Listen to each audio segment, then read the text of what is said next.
Olá pessoal, sejam todos muito bem-vindos ao meu canal. Vocês gostam de fofoca? Vocês querem fofoca? Mas eu não estou falando de qualquer fofoca não, eu estou falando de fofoca jurídica e uma fofoca jurídica dentro do direito empresarial. Pessoal, brincadeiras à parte, vamos analisar o que o direito empresarial pode nos ensinar sobre o caso Larissa Manoela.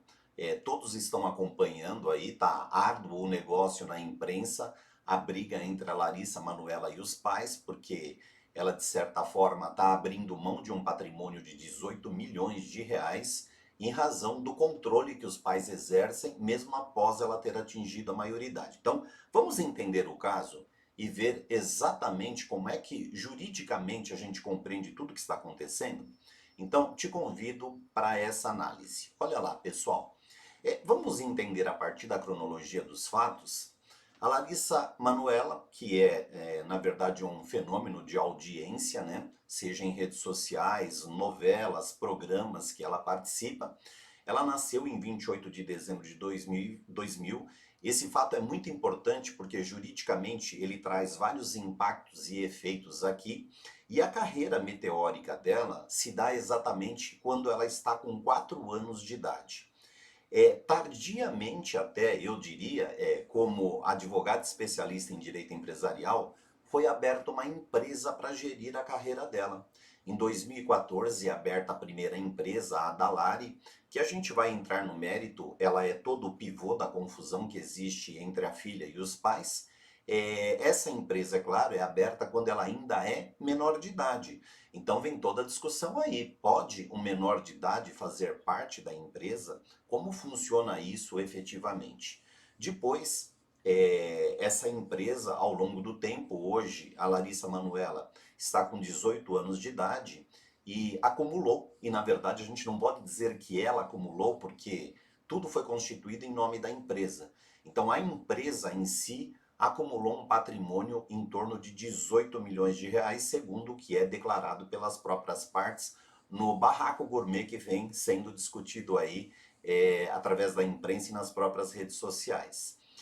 Agora, mais recentemente, em 2022, foi criada uma segunda empresa, uma holding patrimonial. É uma empresa que tem por objetivo apenas fazer a administração de bens próprios dos sócios. Eu nem vou entrar no mérito dessa empresa, da holding, porque não é ela que está gerando o litígio entre as partes efetivamente, embora ela também alegue que não tenha muitas informações do que de fato acontece dentro dessa empresa em que ela é sócia junto com os pais.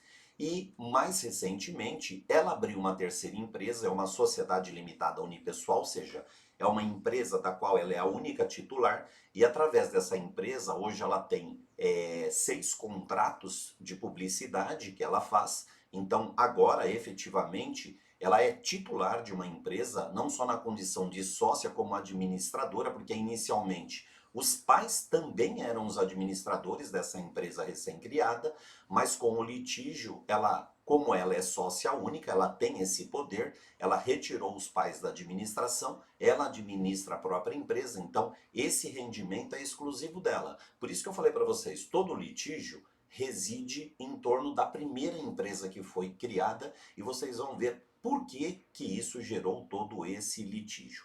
Então olha lá, pessoal, aqui é a ficha cadastral da empresa, né? Quando vocês acessam a junta comercial, qualquer um de vocês pode acessar. A gente diz que registro de empresas é registro público de empresas mercantis. Qualquer pessoa tem acesso. Então, quando eu comecei a acompanhar o barraco pela imprensa, eu fui logo direto nos fatos, né?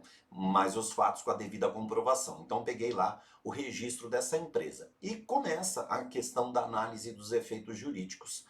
Porque no momento em que essa empresa é constituída, a Larissa tem 13 anos de idade. Então é aí que vem aquele questionamento. Uma pessoa com 13 anos pode efetivamente ser sócia de uma empresa? Então olha lá, a resposta é sim, pessoal. De acordo com a previsão do Código Civil, lá no parágrafo 3º do artigo 974, as juntas comerciais deverá registrar contratos que envolva sócio incapaz. Então, sim, poderia ter um sócio incapaz. Mas não para por aí, porque o litígio se dá porque ela alega não ter nenhum controle sobre essa empresa. E não deveria. Pelo menos naquele momento ela não deveria. Por quê? O sócio incapaz não pode exercer a administração da sociedade. Então, consequentemente, quem figurava e figura até hoje como administradores dessa sociedade são os pais. E aí é claro que eu já sei que está passando uma primeira sementinha na cabeça de vocês. Mas hoje ela está com 22 anos de idade. Por que que ela não tirou os pais da administração dessa sociedade? Calma. Calma que o barraco vai ficar melhor, pessoal. Veja aqui como foi a composição do capital da sociedade. Isso vai mostrar para vocês por que que a Larissa, mesmo após tendo atingido a maioridade, ela não consegue mais mudar a realidade da empresa. Ora, naquele momento, com 13 anos de idade, ela não tinha sequer a compreensão do que era um contrato social. Então, quem respondia por todos os atos em nome dela, quem praticava todos os atos em nome dela eram os pais. E aí, olha que interessante, que curioso. Os pais, na composição do capital social dessa sociedade, estabeleceram da seguinte forma. Inicialmente, na sua Constituição, a mãe detinha 50% do capital dessa sociedade. O pai detinha os outros 49% e a Larissa, que é a estrela dessa empresa, aquela que produz rendimento para a empresa, tinha apenas 1%. Mas ela, com 13 anos de idade, poderia entender que isso geraria efeitos jurídicos para o resto da vida dessa empresa? Não, pessoal. Ela não tinha a mínima condição de entender qual seria o significado dessa composição do capital. Aliás, se é para fazer fofoca, vamos fazer fofoca. Por que que a mãe tem mais capital que o pai? Dá para entender um pouco o casamento até por isso, né? Então, ou dá para entender qual é o papel de cada um dos personagens nesse barraco gourmet que está acontecendo. Mas vamos continuar, pessoal. A gente vai entender esses efeitos jurídicos. Depois, em 2017, é feita uma alteração em relação à composição desse capital. A Larissa continua sendo menor de idade nesse momento. Ela tem apenas 16 anos de idade. Então, ela continua não tendo o poder de tomar decisões, mas vai além. Já já você vai ver que o efeito jurídico vai além.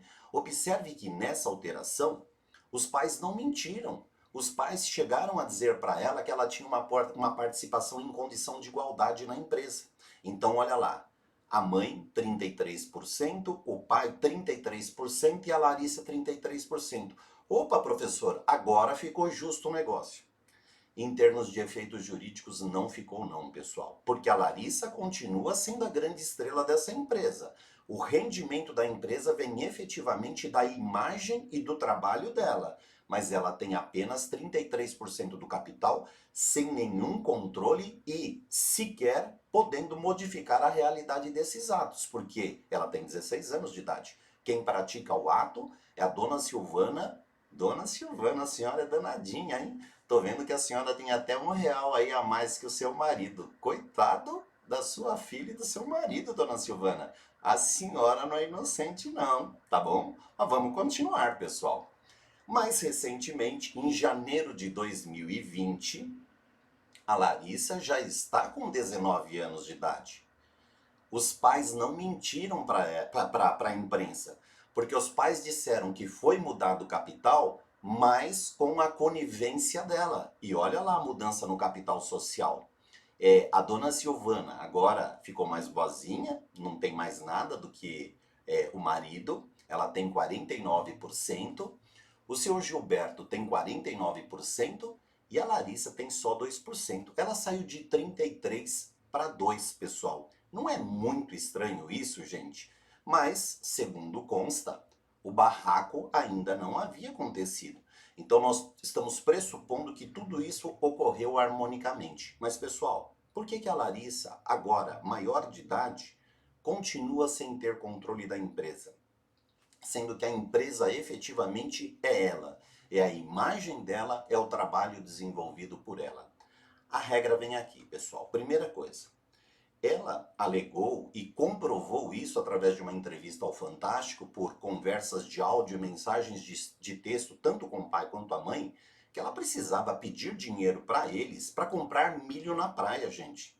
E aí, ela, como sendo sócia de uma empresa que tem um patrimônio de 18 milhões de reais, ela não teria dinheiro na conta para comprar milho na praia? E aí, observem o seguinte: o Código Civil estabelece que o sócio participa dos lucros e perdas nas proporções das cotas. Ainda que 2% pelo faturamento da empresa daria pelo menos para comprar milho, tá? Mas continuando, e se eventualmente o contrato quisesse excluir a participação dos sócios em relação ao lucro, isso também não seria possível. Vamos um pouquinho além em termos de efeitos jurídicos. Ela tinha como saber o resultado econômico da empresa? Porque ela, numa troca de mensagem com o pai, ela alega que não sabe das informações. E a mãe depois responde numa outra mensagem dizendo que não tem que dizer nada para ela. Tem sim, o artigo 1020 está dizendo, pessoal, os administradores, que eram os únicos administradores, pai e mãe, são obrigados a prestar aos sócios contas justificadas de sua administração. E se eles não fazem isso efetivamente ou não fazem da forma correta, qualquer sócio pode ir à justiça, de acordo com o artigo 550 do CPC, e entrar com uma ação de exigir contas. E ele pode pedir as contas, segundo o STJ, dos últimos 10 anos. Então, Larissa, você pode pedir a prestação de contas dos administradores do resultado dos últimos 10 anos. E se nessa ação ficar comprovado que houve um saldo positivo em seu favor e que você efetivamente não teve o repasse desses resultados, o resultado dessa ação é um título executivo judicial que vai servir para você cobrar todos esses valores da sociedade. Bom, pessoal, mas por que ela não tem poderes para mudar esse cenário? Veja que a Larissa, ela na verdade, ela é a eu-presa. Nós não estamos falando de uma empresa. A empresa foi constituída para gerir a carreira dela. O lucro, o resultado que essa sociedade obtém é única e exclusivamente pelo esforço do trabalho dela. Mas olha o que aconteceu, pessoal. De acordo com o artigo 1010, as deliberações na sociedade são tomadas por maioria de votos, e maioria é considerado pelo valor das cotas sociais. Se eventualmente houver um empate entre os sócios em uma deliberação, como se decide? O critério de desempate é por maior número de sócios. Ora, quando a sociedade foi constituída, a Larissa tinha apenas 1% dos votos. Depois, em um segundo momento, em 2017, ela passou a ter 33%, mas ela continuava sendo minoria, porque o pai tinha os outros 33% e a mãe os outros 33%. Então, os pais tinham 66% e ela tinha apenas 33%. E mais recentemente, ela voltou a ter apenas 2%. Então, pessoal, ela não consegue sequer, ela não tem poderes sequer para destituir os pais da administração dessa sociedade. Então, observem que coisa absurda. Bom, vou fazer aqui um fechamento, uma conclusão para a gente não estender ainda mais esse vídeo. Esse caso da Larissa Manoela, ele está nos ensinando uma coisa. Foi constituída uma empresa para gerir a carreira de um menor de idade. Um menor de idade que, na verdade, nunca teve poderes nessa empresa. E que eu me refiro não é poderes de administração, porque de fato não podia enquanto menor de idade. Mas, mesmo que a carreira do menor significasse a fonte de renda dessa empresa, o menor nunca teve uma participação digna da exploração do próprio trabalho dele. Ou seja, a Larissa nunca representou a maior parte do patrimônio da própria empresa, que é ela. Ela é o patrimônio dessa empresa. Ou seja, não há nenhum mecanismo na legislação que proteja o menor numa condição idêntica a essa da Larissa. Ou seja, eu não quero aqui ser leviano, mas eu quero dizer que, da forma como a legislação está, e analisando ainda que superficialmente os dados, porque a gente não tem a versão dos pais nesse caso, a impressão que fica é que a lei permite nitidamente que os pais explorem patrimonialmente os filhos. Então, pessoal, há uma omissão, há uma falha na lei. Ela consegue reverter esse quadro? Veja, em relação ao direito societário em si, não, ela não tem poderes para isso. O que ela poderia é criar algo que não existe hoje do ponto de vista jurisprudencial. tentar demonstrar que ela sempre foi a eu presa, de forma que a maior parte do patrimônio deveria ser dela. Mas do ponto de vista da legalidade e principalmente das regras contratuais, os donos da empresa, efetivamente os controladores da empresa e, portanto, os grandes beneficiários da exploração patrimonial são os pais. Mas isso é fruto de uma malversação da legislação. A legislação não protege o interesse do incapaz quando da constituição dessa sociedade. Então, houve um vício de constituição lá no começo, colocando a maioria do resultado em benefício dos próprios pais, e quando a Larissa se torna maior de idade, ela não tem poderes de deliberação para conseguir reverter esse quadro. Claro, me parece que tem por trás disso também uma discussão que eu não quero fazer, que poderia ser de índole, mas que alguma coisa está muito errada, está. Do ponto de vista legislativo, é justamente a ausência de proteção. Sabe o que eu queria mesmo? Eu queria que você deixasse as suas opiniões aí. Eu queria que você deixasse os seus comentários, seja em defesa dos pais, seja em defesa da Larissa, para que a gente possa ampliar essa discussão jurídica. E eu percebo também que há uma falha muito grande em relação a esse contrato social. Eu até coloco aí para vocês, nas informações, uma mentoria que eu dou só sobre elaboração e aperfeiçoamento de contrato social, porque nesse contrato tinham graves falhas, tá certo? Vamos encerrando aqui dizendo que empresarial é mais legal.